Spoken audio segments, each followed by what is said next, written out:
Welcome to Benny Stories, the home of timeless folk tales and powerful stories that inspire, teach, and entertain.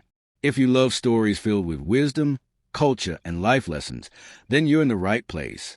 Before we begin today's story, don't forget to hit that subscribe button, turn on the notification bell, and give this video a thumbs up so you never miss out on the magic of storytelling. Now, sit back, relax, and let's journey together into the world of today's folktale. The Lagos sun blazed down on a dusty roadside where traffic never seemed to end. Traders called out, children ran barefoot, and honking buses created chaos. In the middle of this noise stood Ada, a young woman in torn sandals, her wrapper faded from too many washies. She balanced a tray of roasted corn on her head, her eyes sharp, her movements graceful. Chike, a young mechanic's apprentice, walked past her daily. That day, something changed. Ada's laughter, soft, almost hidden, caught his ear as she gave free corn to a hungry child. Most traders would have shouted at the boy for begging. She gave without hesitation. Chike stopped. Why you day giving for free? You no need money. Ada looked up, her smile warm but tired. Some things money no fit buy. Hunger no day wait for cash. Her words stuck with him. He bought corn, not because he was hungry, but to hear her speak again. For the first time, he noticed her eyes, deep, sad, yet full of strength. That night, lying on his thin mattress in his one-room apartment, Chike kept replaying her words. He had seen many girls, some richer, some prettier, but none had that quiet dignity. Little did he know, Ada was hiding a truth that could shake his world. She wasn't just a roadside seller. She was the daughter of one of Nigeria's richest men, living undercover to escape her suffocating reality. But for now, to Chike, she was simply the girl by the roadside. At the mechanic workshop the next day, Chike's friends noticed his distraction. "Guy, who they run your mind?" one teased. Chike hesitated before confessing. "That corn girl for the junction, her name N.A. Ada." The laughter was instant. "Corn girl? N.A. corn you W.A.N. chop Mary. You no get sense," another mocked. Their insult stung, but Chike stood his ground. "Better marry woman with good heart than marry beauty we go poison your peace." Word spread quickly. Soon, even neighbors teased him. Ada herself noticed people whispering when he came to buy corn. She feared the gossip would drive him away, but instead, he walked taller, defending her in public. Behind the scenes, Ada's father, Chief Okafor, had already located her. He had bodyguards secretly watching her every move, worried about her mingling with ordinary people. When they reported Chike's persistence, Chief frowned. "Who is this boy?" he demanded. What began as ridicule turned into a rumor, one that would soon change both their lives. One rainy evening, Ada rushed to the roadside pharmacy. A neighbor's child was burning with fever, but she lacked enough money for medicine. The pharmacist dismissed her. Chike, passing by, noticed her desperation. Without asking, he pulled out the little money he had, his transport fare home. "Take 'em. Save the pekin'," he said. Ada's eyes filled with tears. "But how you go reach house?" He shrugged. "Leg day. Pekin' life day more important." She watched as he walked home in the rain, shoes soaked, shirt clinging to his skin. No man had ever sacrificed for her like that. That night, Ada cried silently, not from sadness, but from gratitude. For the first time, she felt seen for who she was, not for what she had. In his tiny room, Chike went hungry, but he didn't regret it. To him, her smile was worth more than food. Unknown to both, two men in black suits sat in a parked car nearby, reporting every detail to Chief Okafor. The chief, hearing of Chike's sacrifice, grew curious. This boy, he might be different. The market was alive with gossip the next morning. Women selling tomatoes whispered loudly. "That corn girl dey use juju. She W.N. Thai poor boy we no get sense." Chike heard the whispers but ignored them. Ada, however, felt shame sink into her bones. She had seen love twisted by lies before. In her father's mansion, her cousins only cared about money and status. She feared Chike would grow tired of defending her. So she began to withdraw. She smiled less when he came, avoided long talks, and sometimes refused his help. Why you day push me away? Chike asked one night. Ada turned her face. People day talk too much. I know WN spoil your name. He held her hand gently. My name no worth anything if I fit lose you because of gossip. Those words pierced her heart, but fear still gnawed at her. She knew her relatives wouldn't allow this relationship to bloom. Already, one of them had spotted her at the market. One afternoon, Chike met an old beggar outside the workshop.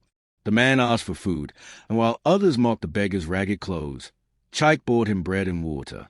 The old man smiled knowingly. You give from a poor hand. That is rare.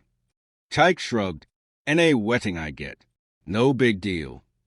The beggar was none other than Chief Okafor in disguise. He had decided to test the boy his daughter risked everything for. That evening, the chief returned home, quietly impressed.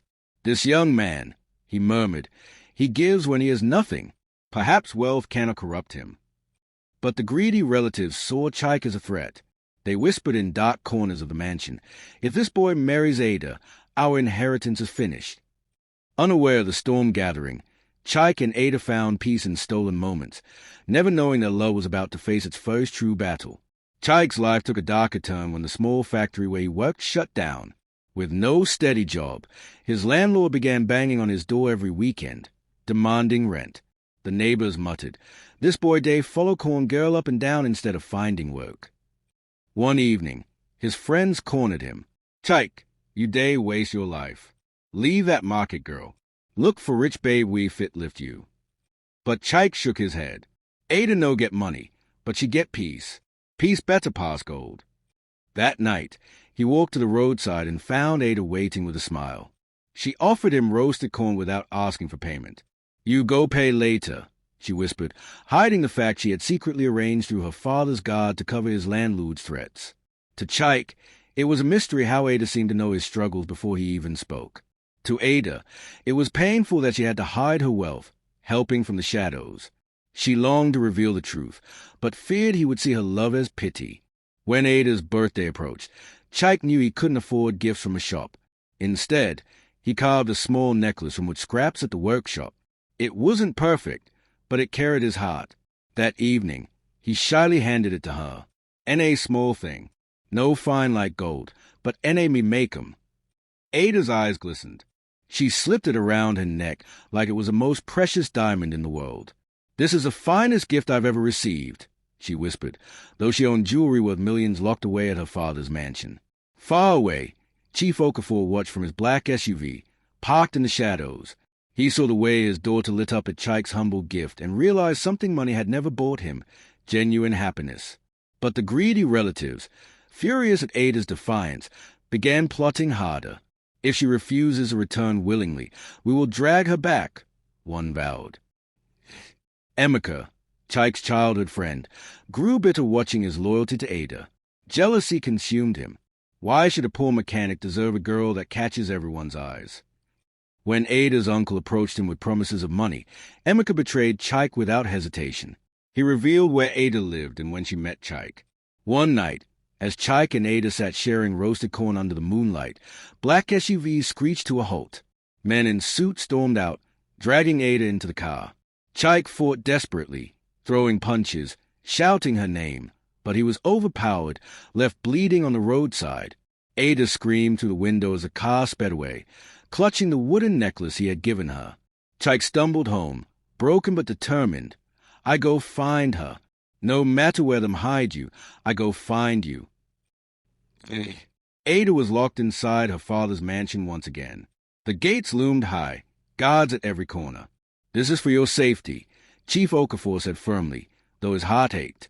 That boy cannot protect you. But Ada pressed her forehead to the cold window glass, whispering, Chike will find me. Every night, she wept silently, clutching the necklace. Memories of his sacrifices replayed in her mind. Meanwhile, Chike wandered Lagos searching for her, asking anyone who might have seen the black SUVs. At the mansion, Ada's relatives mocked her. Do you think a roadside mechanic can marry you? You are destined for someone of your class. But Ada's resolve hardened. I would rather live in poverty with Chike than drown in wealth with strangers. Her words unsettled her father. For the first time, he began to wonder if wealth had truly blinded him. After days of searching, Chike finally tracked Ada to the imposing gates of Chief Okafor's mansion. Dressed in rags, bruises still on his face, he marched up to the guards. "I day here to see Ada," he shouted. The guards laughed cruelly. "Who let this madman come close? Carry yourself, Comet." But Chike refused to leave. He fell to his knees, his voice breaking. "Ada! Ada!" From her balcony, Ada heard his cry. She rushed out, spotting him on the ground. "Chike!" she screamed, her voice cutting through the night. The entire mansion froze. Chief Okafor stepped to his window, stunned by the sight of a poor boy daring to challenge Wealth's fortress for love. Neighbors gathered, whispering, "Who is this boy with such courage?" That night, the battle lines were drawn. Love had reached the gates of Wealth, and nothing would ever be the same. Chief Okafor summoned Chike into his vast study the following morning. The walls were lined with gold-framed portraits, shelves stacked with books that smelled of old wealth. Chike stood barefoot on the polished marble floor, his torn shirt out of place in such grandeur. "Why do you love my daughter?" Chief's voice was deep, commanding. Chike raised his eyes. "Because she is kind, because she gives when she has nothing, because she sees me, not my lack." The old man studied him, searching for cracks of deceit. Those words echoed the memory of his late wife, who had loved him back when he was a struggling trader. For a moment, his sternness softened, but the greedy relatives barged in. Ada's uncle sneered. "This boy is after the fortune. Can't you see?" Chief dismissed them with a wave, but their words gnawed at him. Could Chike truly love Ada beyond her hidden wealth?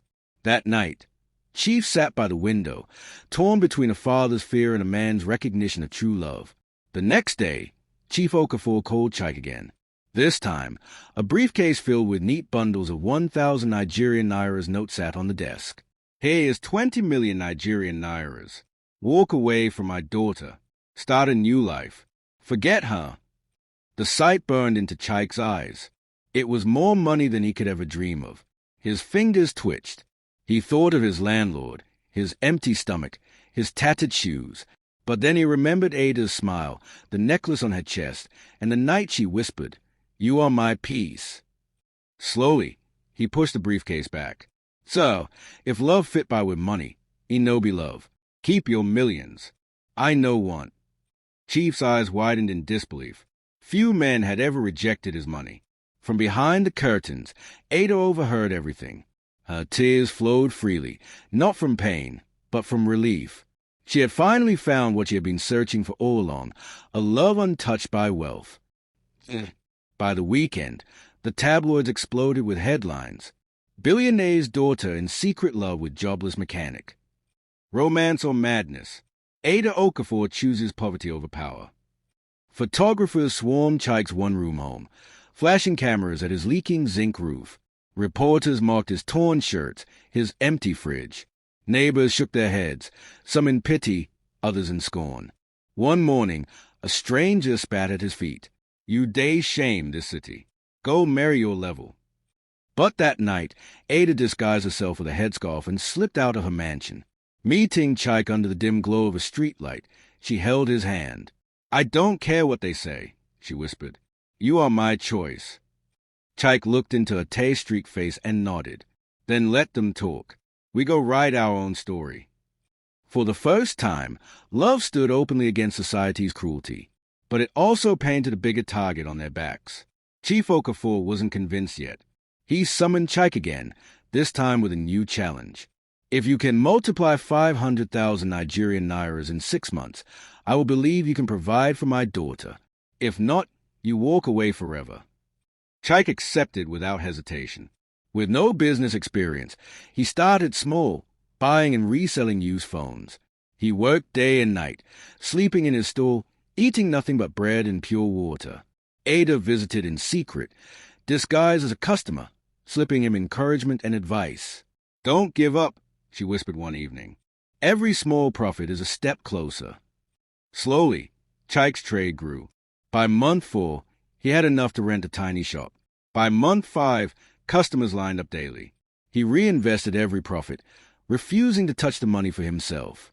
By the end of 6 months, the 500,000 Nigerian Nairas had grown into 3 million Nigerian Nairas.